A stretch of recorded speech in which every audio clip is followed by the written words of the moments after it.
नमस्कार बंधु माने आपण मानंकु स्वागत आजिर एक नुआ भिडियो रे।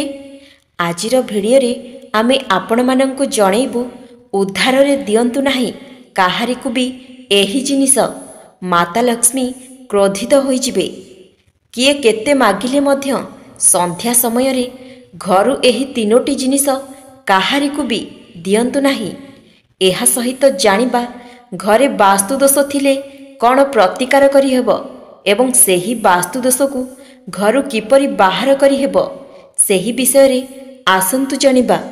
बंधुगण, वास्तुशास्त्र अनुसारे संध्या समय रे एही जिनिस भूल रे भी काहारिकु दियंतु नाही। एमिति करिले दरिद्रता आसीथाए। वास्तुदोष आम जीवन उपरे बहुत गंभीर प्रभाव पकाई थाए। जदि घरे बारंबार झगड़ा हेउथाए, धनर अभाव रहुथाए, हठात कोनोसी क्षति पहुँची थाए, सबुबेले केही ना केही रोगरे पड़ी थाए, तो एही सबु वास्तुदोष कारण होई थाए। जदि वास्तुदोष दूर करिबा पई तुरंत कोनोसी उपाय करा जिवो नाही, तो एहा आहुरी अधिक समस्या सृष्टि करि पारे। एथिपई आज आमे आपणंकु वास्तु सहित जड़ित किछि उपाय विषय रे जणैबु, जहाकु करिले घरकु सुख समृद्धि आसी थाए। वास्तु अनुसारे संध्या समय रे घरु एमिति किछि जिनिस अछि जहा अन्य को देबा उचित नुहे।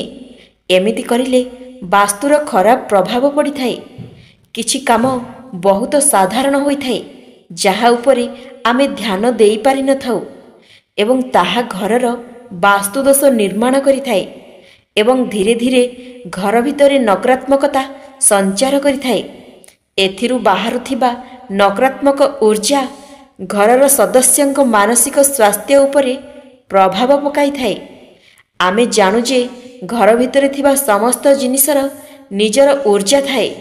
जदि ताहाकु ठीक स्थान रे रखा जाए नाही, तो ताहा नकारात्मक ऊर्जा संचार करि थाए, जेउ कारणरु घरे वास्तुदोष उत्पन्न होई थाए।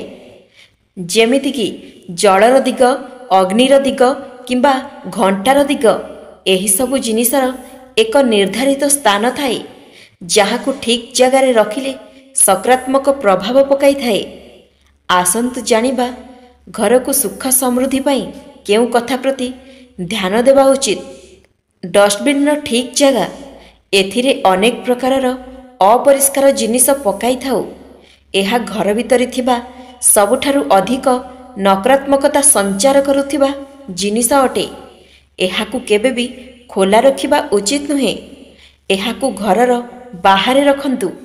एहाकु घरर सामनारे केबे रखिबे नाही।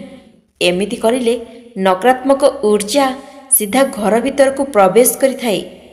एमिति करिले पड़ोसींक सहित मतभेद होई थाए।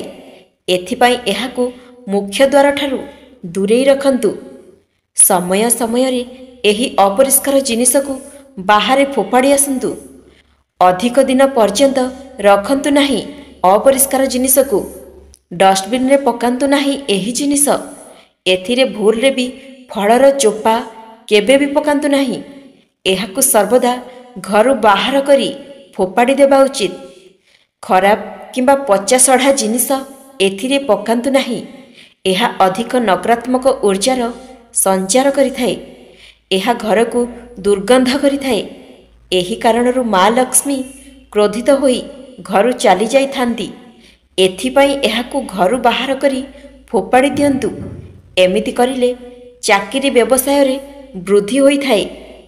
जदि आपण करजरे किंबा धन संबंधित समस्या को नै चिंतित अछंती, तेबे सोईबा पूर्वरु रोसई घरे जल भर्ती बाल्टी निश्चय रखंतु। एमिति करिले करजरु मुक्ति मिल जिवो।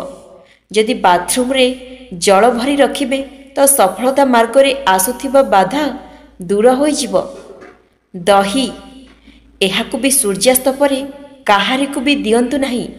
जदि केही संध्या समय रे खट्टा एवं दही मागिबे, तो मना करि दियंतु एवं देबार भूल करंतु नाही, नचेत आपणंकु एहार खराब प्रभाव भोगिबाकु पड़ी पारे। सूर्यास्त परे आपण कोनोसी भी व्यक्ति को पियाज किंबा रसुण देबा उचित नुहे। ଏହାକୁ ଅଶୁଭ ମନାଯାଏ। ଏମିତି କରିଲେ ଆପଣଙ୍କ ଘରର ଖୁସି ଚାଲିଯାଏ ଏବଂ ଆର୍ଥିକ ସ୍ଥିତି ଖରାପ ହେବାକୁ ଲାଗିଥାଏ। ଏଥିପାଇଁ ସୂର୍ଯ୍ୟ ଅସ୍ତ ହେବା ପରେ କାହାରିକୁ ପିଆଜ ରସୁଣ ଉଦ୍ଧାର ଦିଅନ୍ତୁ ନାହିଁ, ନଚେତ୍ ଏହାର ଖରାପ ପ୍ରଭାବ ଆପଣଙ୍କୁ ଭୋଗିବାକୁ ପଡ଼ିପାରେ। ସୂର୍ଯ୍ୟାସ୍ତ ପରେ ଯଦି କେହି ଆପଣଙ୍କୁ ଧନ ବା ଟଙ୍କା ମାଗେ ତ ଏହାକୁ ଭୁଲରେ ବି ଦିଅନ୍ତୁ ନାହିଁ। ଏମିତି କରିଲେ ମା ଲକ୍ଷ୍ମୀ ଆପଣଙ୍କ ଉପରେ କ୍ରୋଧିତ ହୋଇପାରନ୍ତି। ସୂର୍ଯ୍ୟାସ୍ତ ପରେ ଯଦି ଆପଣଙ୍କୁ କେହି ଲୁଣ ମାଗିବାକୁ ଆସେ ତ ମନା କରିଦେବା ଭଲ ଅଟେ।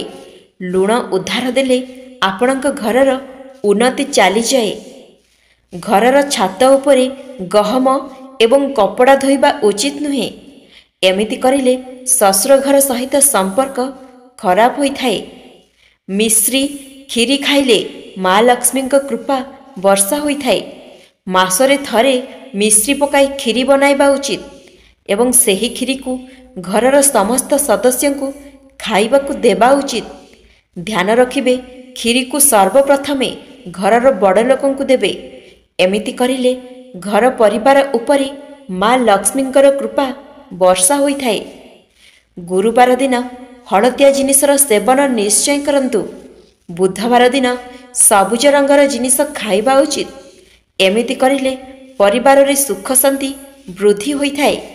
ରାତିରେ ଅଇଁଠା ବାସନ ଘରେ ରଖନ୍ତୁ ନାହିଁ। ଏମିତି କରିଲେ ଘରର କ୍ଷତି ହୋଇଥାଏ। ବାସ୍ତୁଶାସ୍ତ୍ର ଅନୁସାରେ ଘରର ମୁଖ୍ୟ ଦ୍ୱାର ସାମ୍ନାରେ କୌଣସି ବି ପ୍ରକାରର ବାସ୍ତୁଦୋଷ ରହିବା ଉଚିତ ନୁହେଁ, କାରଣ ସକାରାତ୍ମକ ଊର୍ଜା ସର୍ବପ୍ରଥମେ ଘରର ମୁଖ୍ୟ ଦ୍ୱାର ଦେଇ ପ୍ରବେଶ କରିଥାଏ।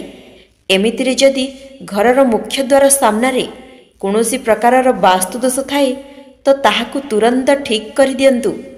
ଘରର ମୁଖ୍ୟ ଦ୍ୱାର ସାମ୍ନାରେ ସ୍ୱସ୍ତିକ ଚିହ୍ନ ନିଶ୍ଚୟ କରନ୍ତୁ। ବାସ୍ତୁଦୋଷ ଦୂର ହୋଇଥାଏ।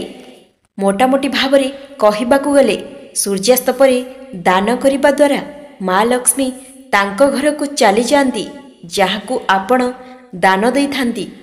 ମାନ୍ୟତା ରହିଛି ଯେ ସନ୍ଧ୍ୟା ସମୟରେ ପଡ଼ୋଶୀଙ୍କ ଠାରୁ କିଛି ନେବା ବି ଏକ ଉଦ୍ଧାର ପରି ହୋଇଥାଏ, ଯାହାଫଳରେ ଘରର ସମୃଦ୍ଧିରେ ବାଧା ସୃଷ୍ଟି ହୁଏ। ତେବେ ଆସନ୍ତୁ ଜାଣିବା କ'ଣ ସେହି ଜିନିଷ ଯାହାକୁ ସନ୍ଧ୍ୟା ପରେ ଦାନ କରିବା ଠିକ୍ ନୁହେଁ।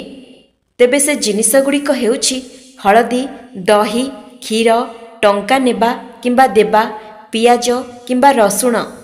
ଏସବୁକୁ ସନ୍ଧ୍ୟା ପରେ ଆଦୌ ଦିଅନ୍ତୁ ନାହିଁ। ଏସବୁକୁ ସନ୍ଧ୍ୟା ପରେ କାହାକୁ ଦେବା ଦ୍ୱାରା ଘରେ ଆର୍ଥିକ ସଙ୍କଟ ଦେଖା ଦେଇଥାଏ, କାରଣ ଏହିସବୁ ଜିନିଷ ପ୍ରତ୍ୟକ୍ଷ ଏବଂ ପରୋକ୍ଷ ଭାବରେ ଘରର ସମୃଦ୍ଧି ସହିତ ଜଡ଼ିତ ହୋଇ ରହିଥାଏ। ବନ୍ଧୁଗଣ, ଏବେ ଆସନ୍ତୁ ଜାଣିବା ମା ଲକ୍ଷ୍ମୀ ଘରକୁ ଆସିବା ପୂର୍ବରୁ କେଉଁ ସବୁ ସଂକେତ ଦିଅନ୍ତି। ଯଦି ଆପଣ ଅମାବାସ୍ୟା ଦିନ ରାତିରେ ପେଚାକୁ ଦେଖୁଛନ୍ତି କିମ୍ବା ବିଲେଇକୁ କ୍ଷୀର ପିଇବାର ଦେଖୁଛନ୍ତି, ତାହା ବ୍ୟତୀତ ମୂଷାକୁ ଦେଖିବାକୁ ପାଉଛନ୍ତି, ତାହେଲେ ଏହା ଗୃହକୁ ମା ଲକ୍ଷ୍ମୀଙ୍କର ଆଗମନକୁ ସୂଚନା ଦେଇଥାଏ। ଦ୍ୱିତୀୟରେ, ମହାଲକ୍ଷ୍ମୀଙ୍କର ନିୟମ ଅନୁସାରେ ଶନିବାର ଆଉ ଗୁରୁବାର ଘରର କୌଣସି ବି ଜିନିଷକୁ ଲୋକଙ୍କୁ ବିକ୍ରି କରନ୍ତୁ ନାହିଁ। ଏମିତି କରିବା ଦ୍ୱାରା ଲକ୍ଷ୍ମୀ କୋପ କରିଥାନ୍ତି। ତୃତୀୟରେ, ଯଦି ଆପଣଙ୍କ ଘରେ ସବୁବେଳେ ଅଭାବ ଲାଗିକି ରହିଥାଏ, ତାହେଲେ ଆପଣ ଗୋଟିଏ କାମ କରନ୍ତୁ। ଗୋଟିଏ ପିତ୍ତଳର ପାତ୍ରକୁ ନିଅନ୍ତୁ ଆଉ ସେଥିରେ ଖୁଚୁରା ପଇସା ଭର୍ତ୍ତି କରିଦିଅନ୍ତୁ ଆଉ ତାହାକୁ ଘରର ପଶ୍ଚିମ ପାଖରେ ରଖିକି ମୁଣ୍ଡିଆ ମାରନ୍ତୁ। ଏଭଳି କରିଲେ ଶୁଭ ଫଳ ମିଳିଥାଏ। ପଞ୍ଚମରେ, ଏହା ବ୍ୟତୀତ ଯଦି ଆପଣ ଘରୁ ବାହାରିବା ବେଳେ ଧଳା ପେଚା ଦେଖନ୍ତି, ତାହେଲେ ତାହା ଅତ୍ୟନ୍ତ ଶୁଭ ହୋଇଥାଏ। ତାହା ବ୍ୟତୀତ ଯଦି ଘରର ଆଗରେ ନେଉଳ ବା ଧଳା ପାରାର ଚିତ୍ରକୁ ଦେଖନ୍ତି, ତାହା ଶୁଭ ବୋଲି ମାନିଥାଉ। ଷଷ୍ଠରେ, ଏହା ବ୍ୟତୀତ ଘରର ଦକ୍ଷିଣ ଦିଗରେ ତୁଳସୀ ଗଛ ଲଗାନ୍ତୁ ଓ ଅଗ୍ନିକୋଣରେ ଘର କରନ୍ତୁ ନାହିଁ। ରୋଷେଇ ଘରେ କେବେ ବି ଝାଡ଼ୁ ରଖନ୍ତୁ ନାହିଁ। ସପ୍ତମରେ, ଘରେ ଯଦି କଳା ରଙ୍ଗର ପିମ୍ପୁଡ଼ି ଗୋଲ ହୋଇକି ବୁଲୁଥିବାର ଦେଖୁଛନ୍ତି, ତାହେଲେ ତାହା ଶୁଭ ସଂକେତ ଦେଇଥାଏ ବୋଲି କୁହାଯାଏ। ତେବେ ଏହିସବୁ ନିୟମକୁ ମାନିଲେ ଆମେ ମହାଲକ୍ଷ୍ମୀଙ୍କୁ ପ୍ରସନ୍ନ କରିପାରିବା।